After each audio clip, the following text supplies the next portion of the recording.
Welcome back, everyone. Welcome. This morning we spent time talking about marketing and technology, and this afternoon we're shifting into partnership. And it's the combination of those three things that makes me incredibly optimistic. And I'm here with Simon Sinek, a self-described unshakable optimist. Simon is the host of a podcast called A Bit of Optimism, and the author of 3 best-selling, and I can vouch for them, very good books, including The Infinite Game, which was recently published. And Simon, I'm very nervous. Very, very nervous. And well, you know the trick to that, right? I do. When you're nervous, you say, I'm excited. Exactly. I read that on Simon's. But here's the thing. Simon, you were here in 2017, and after every event, we send out a survey, and you were the highest rated speaker by far. And not just of that year, but any year that we've done this event, the highest. So I guess we said, well, let's have Simon come back, and how can we possibly make that better? And here I am. Well, that's humbling. Thank you. Stage, Thank you. It's nice to be back. It's nice to be back. And it's great to have you. And what is it about your message that resonates with so many of us? You know, I think it's human. I think it's a distinctly human message. You know, it's embarrassing that I have a career. I talk about trust and cooperation. There should be no demand for any of my work.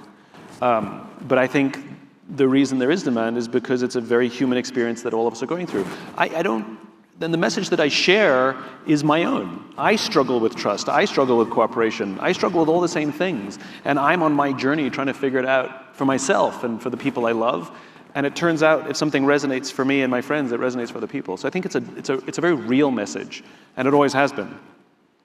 And we were talking backstage. Simon insists on not getting questions in advance because he wants it to be, real and authentic. I have no idea what you're going to ask. That is true. Well, like I said, this morning we talked a lot about technology, and I love how you say that technology isn't inherently good or inherently bad. How do we make sure that technology is making our lives better? So technology is supposed to alleviate a stress, right?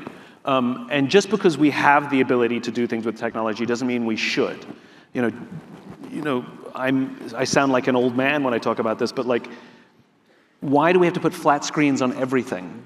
It's like I'm in my car and I want the volume between 7 and 8, but a dial I could do that, but a button I can't.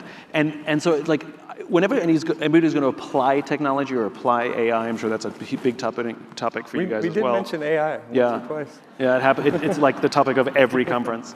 The question I always want to know is, what are we solving for?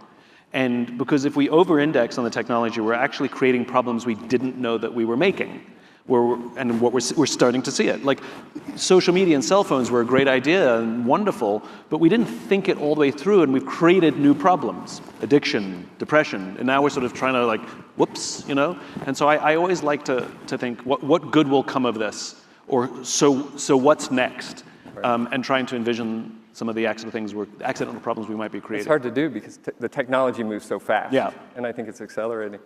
We're all in the travel industry, and Expedia is a technology company in this very human-centered industry. You talk in your book about, and actually you give a great example of a hotel here in Las Vegas about the human will. Noah, yeah. Yeah.